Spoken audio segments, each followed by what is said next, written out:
പിന്നെ ഷഹറെ മുബാറക് ഉസ്താദ് ഇവിടെ ഉണ്ട്. ഉസ്താദ് പറയും എല്ലാവർക്കും സംശയം, അല്ല അതിന് നീയലുണ്ടോ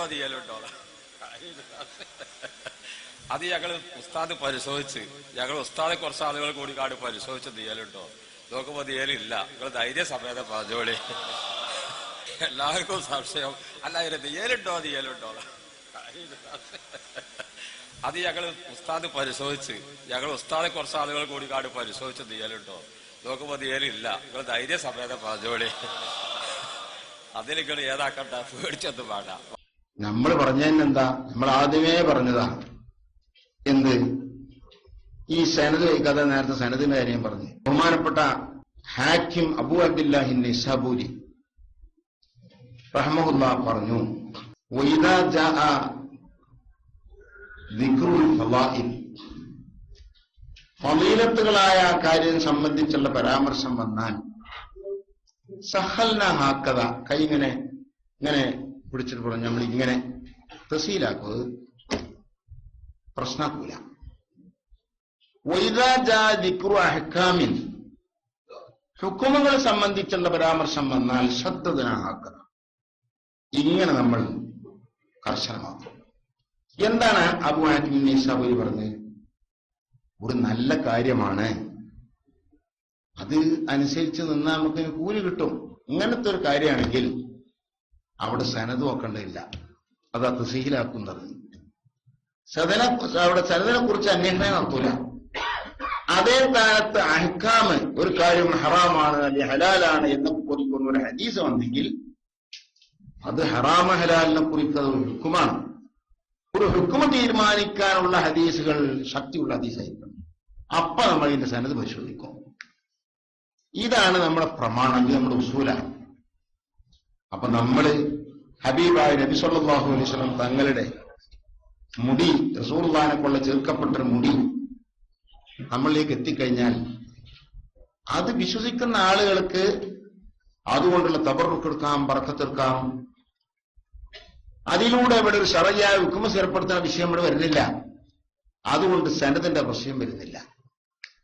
അപ്പൊ ഞാൻ ചെമ്മാട് നിൽക്കുമ്പോ അവിടെ കുട്ടികൾ ദർസിന്റെ ഒരു വാർഷികം നടത്തി. അപ്പൊ അവര് ഒരു സോവനീർ ഇറക്കിയിരുന്നു. ആ സോവനീർ ഇറക്കിയപ്പോ മമ്പറം തങ്ങളുടെ അടുത്ത സ്ഥലമില്ലേ ചെമ്മാട്, അല്ലെങ്കിൽ അവിടുത്തെ ഓരത്തല്ലേ നടക്കുന്നത്. മമ്പറം തങ്ങളെ സംബന്ധിച്ച് സോവനീറിൽ വലിയ നല്ലൊരു പഠനം ഉണ്ടാകണം. അപ്പൊ തങ്ങളുമായി ബന്ധപ്പെട്ട കുറെ ആധാറുകൾ അതിന്റെ അടുത്ത സ്ഥലത്തൊക്കെ ഉണ്ട് എന്നറിഞ്ഞപ്പോ അതൊക്കെ ഒന്ന് പോയി അന്വേഷണം നടത്തണം എന്നൊരു അഭിപ്രായം വന്നപ്പോ എന്നാ അതിന് ഞാനും പോരാറുണ്ട്. അങ്ങനെ ഞാനും പോയി. അതിന്റെ അടുത്ത പ്രദേശമാണ് മാടഞ്ചന.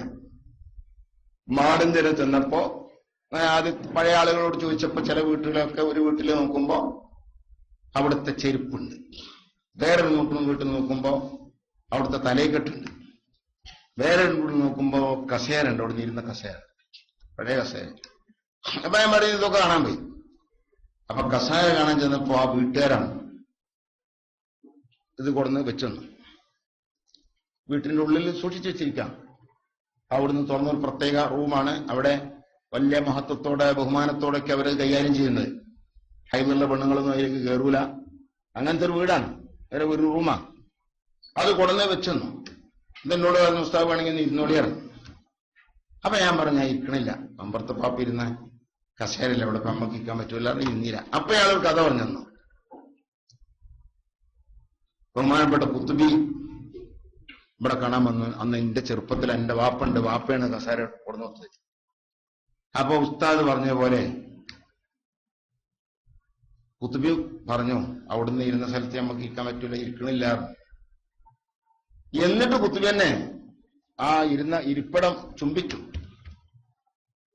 അമ്പ്രത്തപ്പാപ്പ ഇരുന്ന ആ ഇരിപ്പിടം അവിടെ ചുംബിച്ചു. ശേഷം അവിടുന്ന് ഇരുന്നോടത്ത് ഞാൻ ഇരിക്കാനില്ലെങ്കിലും അതിന്റെ ഒരു ബറക്കത്ത് എനിക്കും കിട്ടാൻ ഞാൻ ഒന്ന് ഇരിക്കട്ടെ എന്ന് പറഞ്ഞു ഒന്ന് ഇരുന്ന് അപ്പൊ തന്നെ എഴുന്നേറ്റു.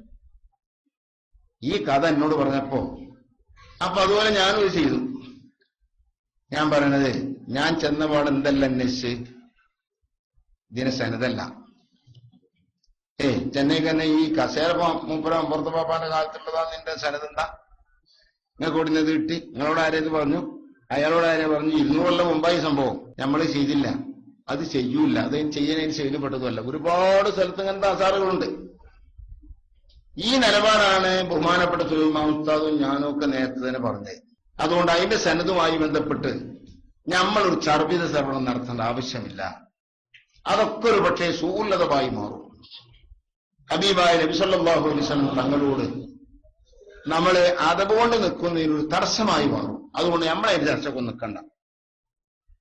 ഇതാണ് നമ്മളെ ചർച്ച ചെയ്യാതിരുന്നത്. എന്നല്ലാതെ ഇവിടെ അതുണ്ടാക്കി നേരെ ഉൾട്ടാക്കിയിട്ട് ഇല്ല, അതിന്റെ കാര്യത്തിൽ ഇവർക്കൊന്നും വിശ്വാസമില്ല. അല്ലെങ്കിൽ കുരുമുള പറയട്ടെ, അല്ലെങ്കിൽ സുലൈമാൻ മൗലവി പറയട്ടെ. അപ്പൊ ഞാൻ നമ്മൾ പറയുന്നത് ഇങ്ങനത്തെ വെറുതെ ഉസ്വാസ് ഉണ്ടാക്കുന്ന ആ ഉസ്വാസുകളുണ്ട്, അവിടെ പെട്ടുപോകരുത്. അള്ളാഹു സുബ്ഹാനഹു വ തആല നമ്മുടെ ഈമാൻ സുരക്ഷിതമാക്കി തരട്ടെ. നമ്മളെ തശ്വീശാക്കുന്ന, നമ്മളെ ഈമാനിനെ ദുർബലമാക്കുന്ന പൈശാചികമായ എല്ലാ ദുർബോധനങ്ങളിൽ നിന്നുള്ളവർ നമ്മളെ രക്ഷപ്പെടുത്തി തരട്ടെ.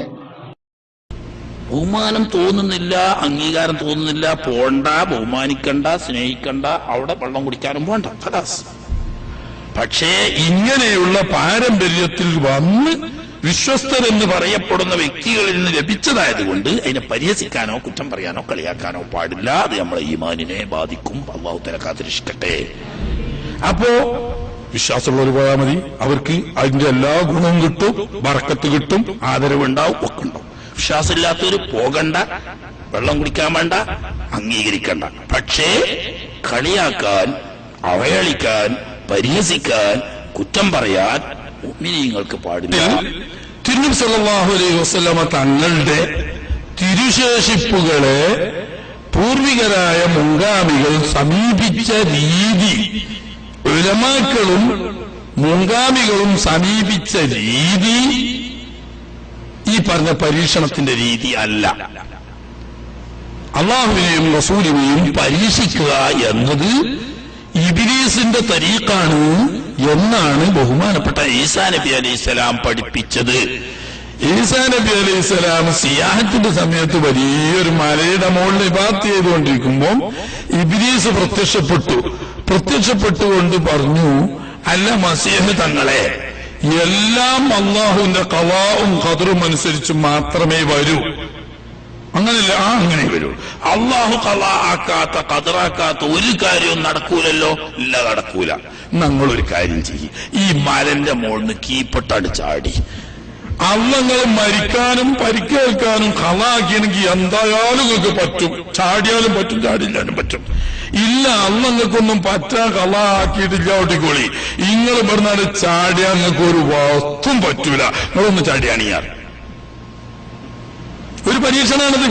ഇത് അല്ലാഹു സുബ്ഹാനഹു വ തആലയുടെ ഖളാ ഖദറനുസരിച്ച് എന്തും നടക്കൂ എന്ന് നിങ്ങൾ പറഞ്ഞല്ലോ. എന്നാൽ അതൊരു സംഭവം തന്നെയാണല്ലോ അത്. എന്നാ അതൊന്ന് പരീക്ഷിക്കുക. ചാടിയാണിയാർ. എന്താ ഈസാ നബി അലൈഹി സ്വലാം പറഞ്ഞത്? ഈസാ നബിക്ക് ഈമാനില്ലേ? 100% ഈമാനില്ലേ? അള്ളാന്റെ ഖളാ ഇല്ലാത്ത നടക്കൂല. ഖളാ ഉണ്ടാകാതെ എന്താണ് നടക്കുന്നുണ്ട് ഈമാനില്ലേ? ഈസാ നബി അലൈഹി സ്വലാം പറഞ്ഞു, അർ-റബ്ബു ലാ യുഖ്തബറു, അള്ളാഹിനെ പരീക്ഷിക്കാൻ പറ്റൂല. അതിന് പറഞ്ഞോളൂ, അർ-റബ്ബു ലാ യുഖ്തബറു, അള്ളാഹുവിനെ, അത് അള്ളാഹിന്റെ അധികാര പരിധിയായി നമ്മൾ പരീക്ഷിക്കാൻ പറ്റൂല. ഈ പറഞ്ഞ പ്രത്യേകത ഉണ്ട് എന്നത് അള്ളാഹുവിന്റെ ഹബീബിന് കൊടുത്ത പ്രത്യേകതയാണ്. അത് നമുക്ക് ബോധ്യമുണ്ട്, തിരുനബി സല്ലല്ലാഹു അലൈഹി വസല്ലം തങ്ങളുടേതാണെന്ന് ബോധ്യമുള്ള ഒരു സംഗതി പരീക്ഷിക്കാൻ പാടില്ല. നമുക്ക് നല്ലത് ഞാൻ പറഞ്ഞ അവസാനം പറഞ്ഞ 2 മാർഗം. നമുക്കത് വിശ്വാസം ബോധ്യമുണ്ടെങ്കിൽ പോയി കാണാ, വെള്ളം കുടിക്കുക, ബഹുമാനിക്കുക, ആദരിക്കുക, അതിന്റെ കൂടൊക്കെ നമുക്ക് കിട്ടും. നമുക്ക് ബോധ്യം വരുന്നില്ലെങ്കിൽ നമ്മൾ അവിടെ പോകും വേണ്ട, അത് കാണും വേണ്ട, അതിന്റെ വെള്ളം കുടിക്കും വേണ്ട. പക്ഷെ എന്ത് 3-ാം കക്ഷി പെടാൻ പാടില്ല. ഏതാ? കളിയാക്കുക, ആക്ഷേപിക്കുക, പരിഹസിക്കുക, അതിലെന്തായാലും പെടാൻ പാടില്ല. ഇത് വലിയ പ്രശ്നങ്ങൾ ഉണ്ടാക്കും എന്ന് നമ്മൾ ഓർക്കാതെ പറ്റില്ല. ഗുരുതരമായ പ്രശ്നങ്ങൾ ഉണ്ടാക്കും ഇത് എന്നതുകൊണ്ട് വിലമാക്കന്മാർക്കും പണ്ഡിതന്മാർക്കും ഇതിനു നേരെ മൗനം അവലംബിക്കാൻ പറ്റില്ല. ഈ വിഷയം ഒന്ന് ഉണർത്തുക ഈ പരിപാടിയുടെ ഒരു ലക്ഷ്യമാണ്. അബദ്ധങ്ങൾ ഉണർത്തുക. അതിലെ ഒന്നാമത്തെ അബദ്ധം, തിരുനബിയുടെ ശേഷിപ്പും തിരുശേഷിപ്പുമായി ബന്ധപ്പെട്ട ഇപ്പോഴത്തെ പ്രശ്നം ദീൻ അല്ല. ദീനീ കാര്യമല്ലാതെ, സനദ് വേണമെന്ന് ആവശ്യപ്പെടുന്ന ഒരു ദീനീ കാര്യമല്ലാതെ നബി തങ്ങളുടെ തിരുമുടിയാണെങ്കിൽ അത് ബർക്കത്തെടുക്കാൻ പറ്റുന്നതാണ് എന്നുള്ളതിൽ ഈ സമസ്തക്കാർക്ക് കുഴപ്പമില്ല, തർക്കല്ല. പി സമസ്തക്കാരല്ലെങ്കിൽ തന്നെ ബർക്കത്തെടുക്കാൻ പറ്റുന്നല്ലേ കൊണ്ടുവച്ചത്. അപ്പൊ രണ്ടു കൂട്ടർക്കും അതിൽ തർക്കമല്ലോ. അതാണ് ഈ വിഷയത്തിലെ ദീനീ മർമ്മം. ഇത് ദീനല്ല. അള്ളാഹുവിന്റെ റസൂലിന്റെ തിരുമുടിയാണോ അല്ലേ, തിരുശേഷിപ്പുകൾ നബിയുടേതാണോ അല്ലേ, ഇതാണ് വിഷയം. ഈ വിഷയത്തിൽ സനദ് ആവശ്യമുള്ളതാണ് എന്ന് പറയുന്നതും ഇത് ദീനാണ് എന്ന് പറയുന്നതും ഈ കാര്യത്തിൽ വന്ന ഒന്നാം അബദ്ധമാണ്. രണ്ടാമത്തെ അബദ്ധം, തിരുമുടി പോലുള്ള നബി തങ്ങളുടെ തിരുശേഷിപ്പുകൾ സനദുണ്ടെങ്കിൽ മാത്രമേ ആദരണീയമാവുകയുള്ളൂ, സനദുണ്ടെങ്കിൽ മാത്രമേ അതുകൊണ്ട് ബർക്കത്തെടുത്തൂടൂ, സനദില്ലെങ്കിൽ അത് തബറുക്കെടുക്കാൻ പറ്റുന്നതല്ല എന്ന് പറയുന്നതും തെറ്റാവുന്നു, അബദ്ധമാണ്. അങ്ങനെ പറയാൻ പാടില്ല. അള്ളാഹുവിന്റെ ഹബീബായ നബി തങ്ങളുടെ തിരുശേഷിപ്പാണോ അല്ലേ എന്നത് സനദ് തെളിഞ്ഞെങ്കിൽ മാത്രമേ ആദരണീയമാകൂ, സനദ് തെളിഞ്ഞെങ്കിലേ ബർക്കത്തെടുക്കാൻ പറ്റൂ എന്ന് പറയുന്നതും ശരിയല്ല. അങ്ങനെ നിബന്ധനയില്ല. ഒരാൾക്ക് തനിക്കിത് ബർക്കത്തെടുക്കണമെങ്കിലും തനിക്കിത് നബിയുടെ തിരുശേഷിപ്പാണെന്ന് മനസ്സിലാക്കണമെങ്കിലും ഞാൻ സനദുണ്ടെങ്കിലേ വിശ്വസിക്കുള്ളൂ എന്ന് പറയാം. അത് അയാളുടെ സ്വന്തം കാര്യമാണ്. എല്ലാവർക്കും അങ്ങനെ സനദുണ്ടെങ്കിലേ ബർക്കത്തെടുക്കാൻ പറ്റൂന്നോ, സനദുണ്ടെങ്കിൽ മാത്രമേ തിരു എന്ന് ചേർക്കാൻ പറ്റൂ എന്നോ പറയുന്നത് അബദ്ധമാകുന്നു. കാരണം നബി തങ്ങളുടെ തിരുശേഷിപ്പുകൾ എന്നത് സനദുണ്ടെങ്കിൽ മാത്രമേ സ്വീകാര്യമാകൂ, അല്ലെങ്കിൽ ബോഡി വേസ്റ്റ് വലിച്ചെറിയണമെന്ന് വല്ല പറയും പോലെ പറഞ്ഞാൽ പറ്റില്ല എന്ന് മാത്രവുമല്ല, ഇപ്പൊ സനദില്ലാത്തത് കൊണ്ട് അത് മുടിയല്ലെന്ന് തിരിഞ്ഞു എന്നാണ് കൊടുത്തുക വാദത്തിൽ. തിരുമുടി അല്ലെന്ന് തിരിഞ്ഞു. അവിടെ എപ്പം വാദം? സമസ്തയിൽ നിന്ന് വിട്ടു മുഅല്ലിമീങ്ങളിലേക്ക് എത്തിയപ്പോ. സമസ്തകാരുടെ ജമ്മിയ അങ്ങനെ തന്നെയാണല്ലോ, വിലമയിൽ നിന്ന് വിഷയം മുഅല്ലിമീങ്ങൾക്ക്, ജമ്മിയത്തിൽ മുഅല്ലിമീനിലെത്തിയപ്പോ, വിലമയിൽ നിന്ന് മുഅല്ലിമീനിലെത്തിയപ്പോ അതിലുള്ളതും ഈ വിലമാക്കളൊക്കെ തന്നെയാണ്. അതിരിക്കട്ടെ, എല്ലാവർക്കും അങ്ങനെ തന്നെയാണല്ലോ. ആ മുഅല്ലിമീങ്ങളിലേക്ക് എത്തിയവൻ പറഞ്ഞ് ഇത് നബിയുടെ മുടിയല്ലെന്ന് തിരിഞ്ഞതുകൊണ്ട് മാപ്പ് പറയണം, തെറ്റു പറയണം എന്നാ. എങ്ങനെ തിരിഞ്ഞു? സനദില്ലാത്തോണ്ട്. അങ്ങനെ പറയുന്നത് ശരിയല്ല. സനദുണ്ടെങ്കിൽ തിരുശേഷിപ്പുകളാവൂ എന്ന് പറഞ്ഞൂടാ. സനദുണ്ടെങ്കിൽ നന്നു, സനദുണ്ടെങ്കിൽ നന്നു, സനദുണ്ടെങ്കിലേ എനിക്ക് വിശ്വാസാകൂ, ഞാൻ ബർക്കത്തെടുക്കുള്ളൂ എന്നും പറയാം. സനദുണ്ടെങ്കിലേ നന്നുള്ളൂ എന്നും പറയാം. അങ്ങനെ കിട്ടിയെങ്കിൽ എന്ന് കൊതിക്കാം. ഇതാണ് മഹാനായ ഹാഫിദുൽ സഹബി തന്റെ സിയറു അഅലാമിൻ നുബല എന്ന ഗ്രന്ഥത്തിൽ പറയുന്നത്. ഞങ്ങൾക്ക് കിട്ടിയത് ഞങ്ങൾക്ക് യഥാർത്ഥമാണെന്ന് ബോധ്യപ്പെട്ടതാണ്. അത് ഞങ്ങൾ വ്യക്തമാക്കി കഴിഞ്ഞിരിക്കുന്നു. പിന്നെ വേറെ ഒരു തൊഴിലും ഇല്ലാത്തവർ അതിങ്ങനെ പറഞ്ഞുകൊണ്ട് നടക്കട്ടെ, ഞങ്ങൾക്കത് പ്രശ്നമില്ല. ഞങ്ങൾക്ക് തൊഴിൽ ഇവിടെ പ്രാവർത്തികമാക്കുന്നതാണ് ഞങ്ങളുടെ ലക്ഷ്യം. അതുകൊണ്ട് ആ ലക്ഷ്യത്തിലൂടെ ഞങ്ങൾ മുന്നോട്ട് നീങ്ങുന്നു. നിങ്ങൾക്കറിയാം, ഇപ്പോൾ ഞങ്ങൾ അതിന് മറുപടി പറയാനോ മറുപടി പറയാനോ ഒന്നും പോകാറില്ല. അത് ഞങ്ങൾക്ക് അറിയാത്തത് കൊണ്ടോ ഞങ്ങൾക്കില്ലാത്തത് കൊണ്ടോ ഒന്നുമല്ല എന്ന് നിങ്ങൾക്ക് വ്യക്തമായി അറിയാമല്ലോ.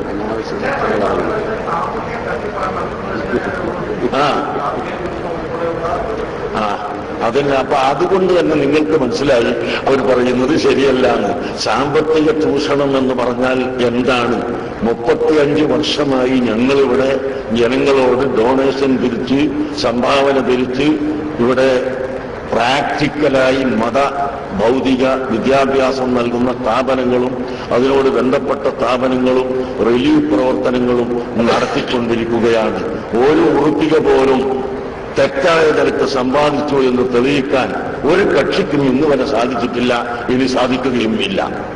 പിന്നെ പറയുന്നവരുടെ നാട്ടിലൊക്കെ പോയി ഇരിക്കാനും അതിന് മറുപടി പറയാനും ഞങ്ങൾക്ക് സമയമില്ല, ഞങ്ങൾ അതിനിട്ട് തുനിയുന്നുമില്ല.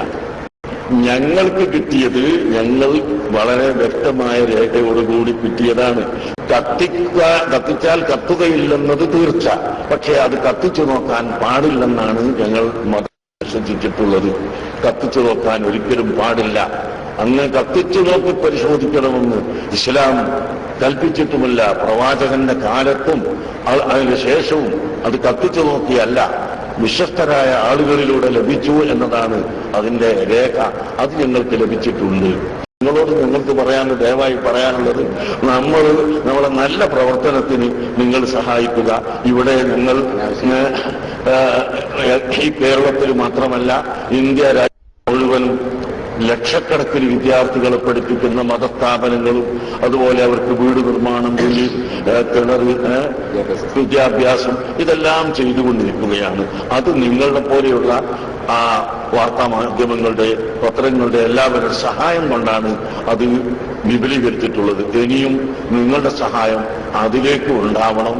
ഇനി ഒരു തർക്കത്തിലേക്ക് നമ്മുടെ ഒരു പ്രശ്നവും വലിച്ചെടുക്കാൻ പാടില്ലെന്നും അതിലേക്ക് ഞങ്ങളില്ല തർക്കത്തിലേക്ക് ഞങ്ങൾക്ക് വളരെ വ്യക്തമായി 100% ഉറപ്പുള്ളതാണ് ഞങ്ങളെ കൈവശത്തിലുള്ളത്. അത് കത്തിച്ചു നോക്കാൻ മാത്രം വിഡിത്തത്തിലേക്ക് ഞങ്ങൾ എത്തിയിട്ടില്ല. അത് പാടില്ലെന്നാണ് ഞങ്ങളുടെ വിശ്വാസം. അല്ലാഹുവിന്റെ റസൂലിനെ ഷെയറെ മുബാറക്കിനെ പറഞ്ഞു പോകരുത് കേട്ടോ.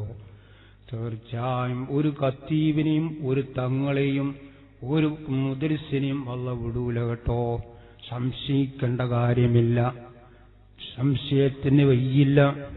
ചെറുപ്പക്കാരെ കുറ്റക്കെട് കളിച്ചു പോകരുത്, അല്ലാഹു പറയാത്ത വഴിയിലേക്ക് പോകരുത്, അല്ലാഹുവിന്റെ റസൂലിനെ ചീത്ത പറഞ്ഞു പോകരുത്, ഷെഹ്റെ മുബാറക്കിനെ പറഞ്ഞു പോകരുത്. മക്കളെ കോലം മറിച്ചു കളഞ്ഞു കേട്ടോ. നഊദു ബില്ലാഹ്.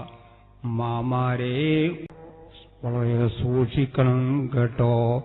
നാവ് വിത്തന പറഞ്ഞു പോകരുത്, ഒരു ഫസാദുണ്ടാക്കി പോകരുത്. തീർച്ചയായും അല്ലാഹു ശിക്ഷിക്കുക തന്നെ ചെയ്യും. ഞാൻ വലിയ മൊയിലാറാണ്, ഞാൻ വലിയ ഖത്തീബാണ്. എടാ ഖത്തീബേ, നിനക്കെന്തറിയാം?